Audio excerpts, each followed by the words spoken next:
Þjónar það virkilega hagsmunum bankana að hrekja lífvænleg lítil fyrirtæki í þrot, meðan milljarðar eru afskrifaðir hjá stórfyrirtækjum sem sömu bankar taka svo yfir og reka í samkeppni við aðra. Svo spyr Agnes Arnardóttir verslunarkona á Akureyri í Kastljósi kvöldsins. Hún og maður hennar sjá fram á að missa allar sínar eigur og lítið byggingavörufyrirtæki þar sem Landsbankinn ekki tilbúin að semja við þau skuldir sem margfölduðust við bankahrunið. Hjónin hófu rekstur eigin fyrirtækis árið 2001 og tóku aldrei lán þar til þrengdi að rekstrinum í leiguhúsnæði árið 2005 að þau tóku tilboði bankans lán til húsbyggingar. Tryggvi Agnarsson lögmaður tekur í sama streng en hann hefur aðstóðað mörg fyrirtæki í skuldavanda. Tryggvi fullyrðir að óréttlæti og klíkuskapur ráði stundum för hjá bönkunum og að þeir séu oft í hlutverki veiðimanns sem þreyti bráðina, sem sagt viðskiptavinina, sem á endanum gefist upp. Tryggvi verður hér hjá okkur á eftir. En við byrjum á Agnesi Arnardóttur á Akureyri. Helgi Seljan ræddi við hana í dag. Við förum í Landsbankann og leggjum þetta á borðið fyrir þá. Þeir samþykkja að vera með og fjármagna þetta fyrir okkur. Það sem þá stóð til boða, þetta er sem sagt 2007. Það sem stendur þarna til boða er það sem ég kalla myntkörfulán. Og það átti að opna lánalínu á meðan að byggingunni stóð. Þegar byggingun var lokið, átti að flytja lánið yfir í íslenskt langtímalán til 20-25 ára á eðlilegum vöxtum. 3 vikum áður en að byggingin er tilbúin, þá hrynur Ísland. Og allt lokast. Bankinn loka lánalínunum og ég stend uppi eða við með fullt hús af iðnaðarmönnum, fólk sem var búið að kaupa hlut af húsinu með okkur og þetta átti allt að falla á þetta fólk. Bankinn vill fá fleiri veð. Þeir vissu það að húsið mitt var mjög veðhæft vegna þess að við skulduðum ekki mikið í því. Vinur okkar hjálpaði okkur líka og komið sjálfskuldarábyrgð. Og þetta var allt saman, það tók einhverja mánuði að gera þetta, en þetta gerðum við. Og síðan þá er þetta bara búið að vera tóm þrautaganga. Þið sitið í raun ennþá uppi með þetta erlenda lán sem átti að breyta í íslenskt lán. Já. Hver er staðan á því núna og hver voru veðin nákvæmlega? Þetta er komið yfir 100, þetta var mér minnir að síðustu tölur sem ég sá voru 150 milljónir. Ég fekk aldrei meira láni en 80. Veðin eru mikið meiri heldur en þessi 80 sem ég fekk. Byggingin er metin einhverja 56, húsið mitt er metin á 40 og síðan er vinur okkar sem var hérna að hjálpa okkur með sjálfskuldarábyrgð að hann er með 24. Hvað getur þú séð? Ég fekk 80 og ég er búin að borga nú þegar í afborganir og vexti 24. Og ég er búin að biðja bankan, ég er búin að leggja dæmi á borði fyrir hann oftar en einu sinni að gefa mér tækifæri til að borga það sem ég fekk að láni. En þeir eru ekki til viðtals það. Þeir horfa eingöngu í stöðuna eins og hún er. Og þeir vilja meina það að þetta sé ekki ólöglegt lán, en það er náttúrulega að segja það allir sem hafa skoðað mína samninga, að ég fekk aldrei eitt einasta mynt. Ég fekk bara íslenska krónur. En núna er ég komin á þá stöðu að ég er bara með allt í skuld. Ég hef aldrei verið í vanskilum fyrir núna. Aldrei nokkuð tíma. Í nóvember í fyrra vissi ég hvað stemdi. Ég fór frá Pontíu til Pílatusar. Ég skrifaði ráðherrum, ég skrifaði bankastjóranum, ég skrifaði bankastjórninni og ég fór niður í banka margar ferðir. Ég talaði við viðskiptamann, umboðsmann viðskiptamanna í bankanum til þess að fá eitthvað, einhverja lausn, einhvert fund. Nei, það var ekki. Þau sögðu við mig þessi fallegu orð, við höfum ekki verkfæri til þess að vinna með. Heldurðu að ef að bankinn, ég myndi ganga til ykkur að samninga við ykkur að greiða lánið, að þið getur staðið undir? Já, alveg fullkomlega. Ég er búin að leggja fyrir bankan rekstraráætlun og ég lagði hann líka fyrir umboðsmann viðskiptamanna í Landsbankanum og endurskoðendur eru búin að fara yfir þetta, að þetta gengur upp í massa þessu ári. Þá segast þér loksins vera að koma með verkfæri til þess að gera eitthvað. Og leggja fyrir mig tilboð sem er bara alveg út úr kú. Ég kom með gagntilboð sem ég gat staðið við og gat sýnt fram á það ég gæti staðið við það, ekki til viðræðu. Hvernig var tilboðið þeirra? Þeirra tilboð gekk út á það að þeir ætluðu að afskrifa 36% af þessar skuld sem þýddi það að þá var lánið komið í 81 eða 2 milljónir sem var nú reyndar ekki það sem ég fekk uppalega og ég þurfti að koma með meiri pening inn í fyrirtækið og það átti ég náttúrulega ekki til og þeir ætlaðu ekki að taka tillit til þess að ég væri búin að borga 24 milljónir þá þegar og þeir ætlaðu heldur ekki að taka tillit til þess að þeir voru með 20 milljóna veð í húsinu mínu að líta á það sem eiginfjárstöðu. Hvernig var tilboðið sem þú gerði þeim á móti? Tilboðið sem ég gerði var það að taka þá upphæð þessar 80 milljónir sem ég hefði fengið að láni og hún yrði sett í langtímalán til 20 til 25 ára á 5,7% vöxtum og verðtryggt, þó svo sem að við sem að rífast það að verðtryggingin sé ekki það sem koma skal. Þeir vildu það ekki. Nei. Svo þau sögðu, þú getur huggaði við það að þú ert ekki ein í þessari stöðu. Og ég horfði bara tilbaka og sagði, veistu það, ég hugga mig ekki við það. Ég er bara ennþá harmi stygnari. Ég er að gefast upp á þessu og tilfinningin svo, eins og mér sýnist vera að gerast í dag, að það eigi bara að láta þessi fyrirtæki fara á höfuðið. En þeir hvíla sér ekki við að ausa milljörðum á milljörðum ofan í stór falít fyrirtæki. Samanber eins og Húsasmiðjan og fleiri. Það ber öllum saman það. Ég leitaði til Framtakssjóðsins. Ég talaði við Finnboga Jónsson. Ég spurði hvort hann gæti hjálpað okkur. Hann kom bara fram með hroka og sagði, þú hefur greinilega ekki lesið heimasíðuna hjá okkur. Við fjárfestum ekki fyrir minna en 200 milljónir. Og hvað gera þeir? Kaupa Vestia á Landsbankanum. Í beinni samkeppni við smáfyrirtæki sem að reyna að halda lífi. Nota bene. Samkeppnisaðili minn, Húsasmiðjan. Landsbankinn tók hana yfir. Afskrifaði 10 milljarða. Það hefur komið fram í fjölmiðlum. Ég er ekki að fara með neitt bull. Eftir að Landsbankinn var búinn að taka Húsasmiðjana yfir, og 2009, þá sína tölur það að Húsasmiðjan hafi tapað ríflega 800 milljónum á því ári. Það er 2,5 milljón krónur á dag. Ég bað Landsbankann að hjálpa mér 2 til 3 daga tap Húsasmiðjunar. Nei, það var ekki hægt. Síðan kemur að kennitöluflakkinu. Við okkur var búið að skipta kennitölu. En hver borgar þá skuldirnar í gömlu kennitölunni? Og kennitöluflakkararnir bjóða mér að skipta kennitölu. Landsbankinn er búinn að skipta kennitölu.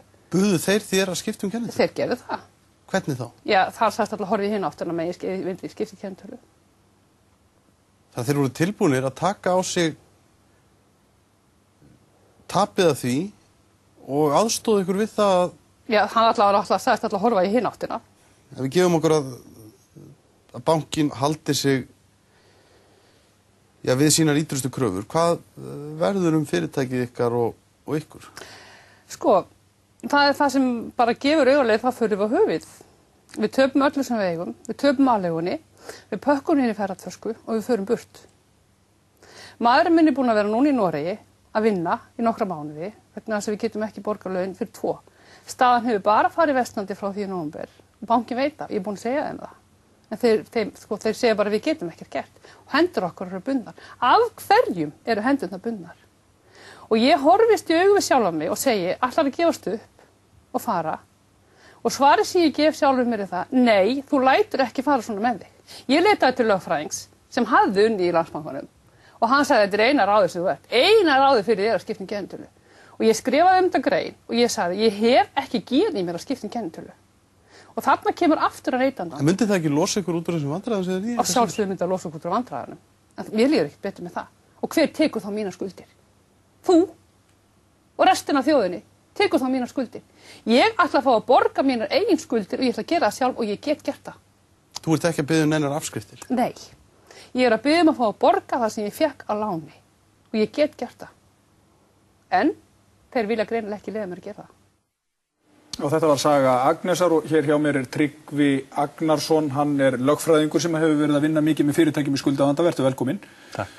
Hvernig hljómar þessi saga? Þekkirðu svona dæmi? Já, þetta er bara ein sorgarsagan í viðbót í skuldauppgjörum sem fara illa og ganga ekkert í rétt áttina. Þannig að þetta er ekkert eitthvað einstakt dæmi? Nei, því miður. Það er erfitt alltaf að setja sig hratt inn í svona mál en þessi saga er bara ekki ólík því sem maður sér og heyrir af. Það sem fólk er mjög ósátt og þau mál sem maður er með á sínu borði, maður er mjög óánægður með það hvernig tekið á þessu. Það er kannski rétt að árétta það við tölum við Landsbankann í dag og þeir vildu nú ekki tjá sig þetta mál hennar Agnesar en þú heldur því alveg blákalt fram að stundur ráði klíkuskapur för og ákvæmlega mikið óréttlæti oft á tíðum í bönkunum. Útskýrðu það? Það skýrðu það. Það Það bara þannig að sko, í þessum uppgjörsmálum og öll þekkjum við það að í rauninni stóru fyrirtækin sem að menn töldu nú að væri mjög mikil spurning hvort það væri á vetur setjandi. Þau hafa siglt sinn sjó og njóta greinilega mikillar samúðar og eigendur þeirra að miklum hluta. Hin fyrirtækin sem í skuldavanda, sem í rauninni öll fyrirtækin sem voru í einhverjum umsviðum í hruninu, að þau hafa fengið mjög skrýtna afgreiðslu. Langmest af þeim eru óafgreidd. Þau sem hafa verið afgreidd, það engin glóra í því að mínu viti hvernig þau hafa verið afgreidd. Mikið af þeim hafa verið sett í gjaldþrot og yfirtekin, jafnvel þó að þar væru inni duglegt fólk. Önnur hafa fengið að lifa sem að voru jafnvel miklu lakar stödd heldur en hinn sem að voru slegin af. Þannig að það ekkert vit í framkvæmdinni. Ekkert samræmi. Það er í fyrsta lagi ekkert vit í framkvæmdinni og það ekkert samræmi. Þannig að allt sem að hinn góði og gegni borgari ætlast til þess að sé gert, það ekki virt. Þetta að vísu að mínu viti örlítið misjafnt milli bankana og auðvitað misjafnt milli starfsmanna. Þetta sýnu verst í einum stórum bankana, vil ég segja. Já, hver það? Já, það Arion banki. Á hverju byggir það? Já, ég byggi það bara af eigin reynslu og ég hef tekið dæmi af fyrirtæki sem að ég verið aðstoða, sem að að mínu viti fyrirtæki sem að dæmigert fyrirtæki sem á að lifa. Þar eru menn með traustastjórnendur. Þeir keyptu þetta fyrirtæki, þetta gamalgróið framleiðslufyrirtæki íslenskt. Þeir keyptu þetta 2007, fengu lán, komu með mikið eigið fé. Þeir hafa, sko, í þessu erfiða umhverfi, þeir hafa þrefaldað veltuna. Þeir eru með jákvætt sjóðstreymi, þeir eru með fína EBITDA, 15% EBITDA. Þannig að þeirra vandi var bara sá að þeir tóku til láns 300 milljónir rúmlega sem að bankin reikna núna í 1100 og verður auðvitað aldrei greitt. Myntkörfulán, já? Já, myntkörfulán, bara típist lán. Og í rauninni í þessu fyrirtæki, það svo skrítið að allar þessar deilur sem hafa verið hérna lögmæti lánana og vaxtana skipta engu máli í þessu dæmi. Já. Það dómarnir sem hafa fallið, þeir skipta engu máli? Engu máli, vegna þess að fyrirtæki getur ekkert borgað meira af skuldum þó að einhver skuld sé reiknuð upp fram yfir greiðslugetuna. Þetta fyrirtæki til dæmis á engar eignir í löndum eða lóðum sem hægt að selja upp í 1100 milljónir.